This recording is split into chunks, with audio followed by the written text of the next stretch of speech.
My daughter-in-law meant that voice message for my son. What I heard left me speechless. Before we begin, please make sure to subscribe to the channel for more true-to-life family stories, and tell me in the comments where you're watching from. What would you do if you were in my place?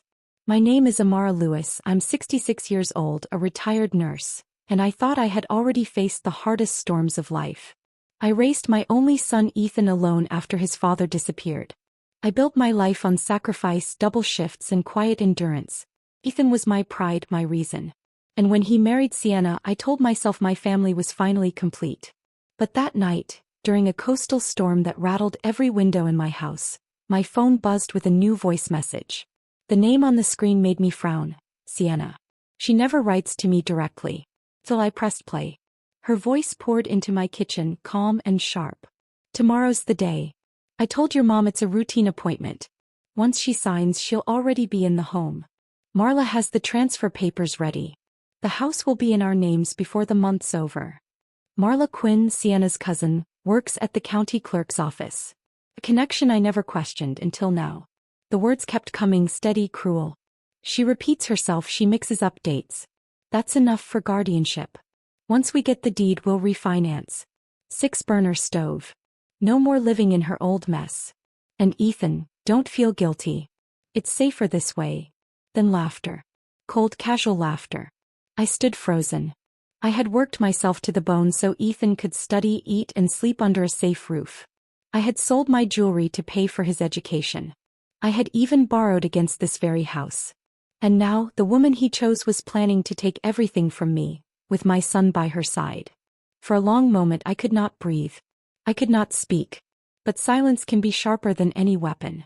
I called my neighbor Nora Bell, 72, who has known me since Ethan was in kindergarten. She listened to the message. When it ended, her face turned to stone. She miscalculated, Nora said. She thinks you're an easy target. She doesn't know the woman who raised a son alone. That night we made a plan. Lock down my bank accounts. Get a full medical evaluation. My record, not theirs. Pull the property deed at the clerk's office. Hire an attorney. Preserve the voice message as evidence. I couldn't sleep, but I wasn't broken. At dawn I put on my crimson jacket, the one I wore at Ethan's graduation. A color of strength. I gathered my papers, tucked them into a folder, and walked out before they could guess a thing. When I reached the bank, the clerk frowned at her screen. Mrs. Lewis, did you authorize your daughter-in-law to access your statements? I looked her straight in the eye. No. Let's start there.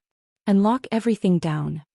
The young woman at the bank adjusted her glasses, eyes flicking between her screen and my face. Mrs. Lewis, it says here your daughter-in-law provided a signed letter authorizing access to your accounts. My pulse hammered, but my voice was steady. Show me. She turned the monitor. I saw my name, but the signature slanted wrong. A forgery. My hands had held surgical instruments through emergencies. They did not shake now. This is false, I said. Cancel every authorization immediately. Move my funds to a new account. No one but me has access. Within an hour my savings were secure. I changed every password. And I placed the voice message in the clerk's hands as proof. She paled. You should speak to an attorney, Mrs. Lewis. This is fraud. I will, I replied. But first, I need to see the property deed. The county clerk's office smelled of dust and ink. Behind a stack of files sat Marla Quinn, Sienna's cousin. She looked up and froze when she saw me. Aunt Amara, she said too quickly, her hands shuffling papers. What a surprise. I smiled, though my stomach burned. Surprise visits are best, don't you think? I need to review my house records. She hesitated.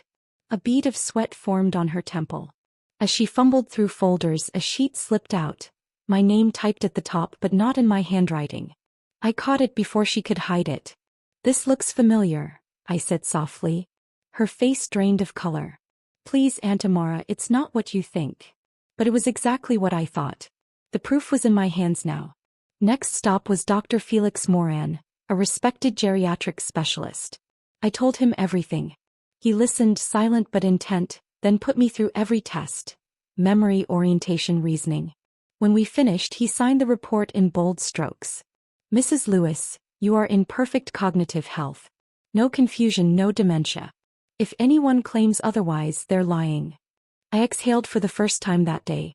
Doctor, would you be willing to testify if needed? Gladly. No one will take your independence on false grounds. By evening, I sat across from Attorney Cole Harper. His office smelled of leather and rain-soaked wood. He listened to the voice message, studied the forged papers, and tapped his pen on the desk. Mrs. Lewis, this is a clear case of fraud and conspiracy. We'll prepare both civil and criminal charges. You have more than enough evidence. His eyes narrowed, sharp as a scalpel. But the key is timing. We strike before they move you out of your home. Do not confront them. Not yet. Let them believe they're still in control. I nodded. Silence had kept me alive this long. I could endure a little longer. As I left his office, the street lamps flickered in the mist. For the first time since hearing Sienna's voice, I felt the ground solid under my feet. I had my bank secured, my deed in question, my health confirmed, and an attorney ready to fight. The storm inside me had settled into something colder. Resolve. That night Ethan called. His voice was warm, trusting, innocent. Hi, Mom. Sienna says we'll drive you to your appointment tomorrow. It's just a checkup, nothing serious. I gripped the phone tighter. Of course, son. I'll be ready. He couldn't hear the steel in my tone. Tomorrow they thought they would take me. Tomorrow I would let them walk straight into the trap they set for me. The next morning, the sun was pale behind a curtain of mist. I was in the garden trimming roses when I heard the crunch of tires on gravel. Ethan's car. Sienna stepped out first, her heels clicking sharp against the stones, Ethan trailing behind her. Morning, Mom, Sienna called sweetly, but her eyes darted to the neighbors watering their plants across the fence. Out here so early? Don't you get confused about the time these days? I felt my chest tighten, but I stayed calm, shears in hand. Ethan rubbed his neck awkwardly. Yeah, Mom, remember last week? You thought it was morning when it was already evening. It was a lie. But the way Sienna said it, loud enough for Mrs. Dalton next door and old Mr. Brooks on his porch to hear, made the blood in my veins run cold. I caught Mrs. Dalton's worried glance. She had known me for 20 years. I could see the doubt planting itself in her mind. That was the cruelty of Sienna's plan. It wasn't just about stealing my house, it was about stealing my reputation. Confusion is natural at your age, Sienna went on, lowering her voice just enough to sound caring while making sure every word still carried. That's why today's appointment is so important. For your health, of course. I straightened up, wiped my gloves on my apron, and forced a smile. I remember perfectly, dear. I also remember who planted this garden with me 20 years ago. I'm not so quick to forget. Sienna's smile froze. Ethan cleared his throat. Mom, we just want the best for you. It'll be easier if you cooperate. I looked at him, my son, the boy I'd carried through nights of fever, the man now standing beside a woman rehearsing lies in front of my neighbors. His eyes didn't meet mine. Across the fence, Nora appeared, leaning on her cane, silent but watchful. I knew she'd heard every word. Her steady gaze was a quiet anchor. Sienna clapped her hands lightly, like a teacher gathering children. Well, it's almost time. Let's get going, shall we? The doctor is waiting, and we don't want Mom to be late for her evaluation. Her tone lingered on that last word, slicing the air. I placed the shears carefully on the garden table. My voice was calm, steady. All right. Let's go. But inside, every step toward the car was a step deeper into their trap, and closer to the moment it would all explode back on them. If your own child and their spouse tried to trick you into leaving your home forever, would you fight back? Or stay silent for the sake of family peace? Make sure to subscribe so you don't miss the next life story, and share your thoughts in the comments. Your perspective means the world. What would you have done in my place? The drive began in silence, except for the squeal of the wipers cutting across the windshield. Mist clung to the glass, blurring the world into shadows. I sat in the back seat, my crimson jacket folded neatly on my lap, my folder zipped tight in my bag. Sienna twisted in her seat to face me. Don't worry, Mom. It's just a little checkup. These evaluations are normal at your age. Ethan and I just want to keep you safe. Her smile was sharp enough to cut paper. Ethan kept his eyes on the road. His knuckles were white on the wheel. I said nothing. Silence can wound deeper than words. The truth was folded in my bag. Forged papers, bank statements, Dr. Moran's report, and the voice message she had carelessly sent to me. They thought they were carrying me to a trap. Instead, I was leading them to the stage of their own downfall. When Ethan turned down our street instead of toward the clinic, he frowned. "Wait, why are we?" "Stop here," I said calmly. "We won't be late. They're coming to us." Sienna blinked, confusion flickering across her face. "Coming to us? Who?" I opened the car door. The damp morning air clung to my skin, heavy with sea salt. My front porch light glowed faintly against the mist. A black sedan was already parked in front of the house. Inside, the trap was set. The living room held more than furniture that morning. At the coffee table stood Attorney Cole Harper, his briefcase open, documents neatly stacked. Beside him, 2 uniformed officers and a public notary with a clipboard. In the corner sat Nora Bell, my lifelong neighbor, her hands folded calmly in her lap, her eyes sharp. Ethan froze in the doorway. "Mom, what is this?" Sienna's smile vanished. "What's going on here?" I closed the door slowly, letting the latch click into place. My voice was low, steady. "This is my home. And today the truth is going to be heard." Cole straightened his jacket. "Mr. and Mrs. Lewis, I am here on behalf of Mrs. Amara Lewis. We have gathered evidence of fraud, forgery, and conspiracy to illegally transfer her property. Please be seated." Sienna laughed, brittle and too loud. "This is ridiculous. Mom, tell them you asked us to help. Tell them." "Sit," I said. My tone cut sharper than her laughter. Ethan sank into the sofa, pale. Sienna dropped beside him, her arms crossed tight. Cole laid the first document on the table. "Here is the forged authorization letter presented to the bank, supposedly signed by Mrs. Lewis. And here," he placed my ID beside it, "is her authentic signature. As you can see, they do not match." Ethan shook his head. I don't know anything about this." Cole ignored him and continued, sliding out another sheet. "Here are fabricated medical reports, claiming Mrs. Lewis suffers from memory loss and confusion. All false. And here is the report from Dr. Felix Moran, completed just yesterday. It confirms she is in full cognitive health, sharp, independent, capable." I watched Sienna's face tighten, the color draining from her cheeks. "And finally," Cole said, reaching into his briefcase, "we have the most compelling evidence." I pressed play on my phone. The room filled with Sienna's own voice. "Tomorrow's the day. I told your mom it's a routine appointment. Once she signs, she'll already be in the home. Marla has the transfer papers ready. The house will be in our names before the month's over." The sound was merciless, every syllable echoing off the walls that had sheltered my son since childhood. Ethan's eyes widened. He buried his face in his hands. "No, oh God." Sienna leapt up, lunging for my phone. "That's private. You can't." One of the officers stepped between us. "Ma'am, sit down." I stood tall, my voice colder than the mist outside.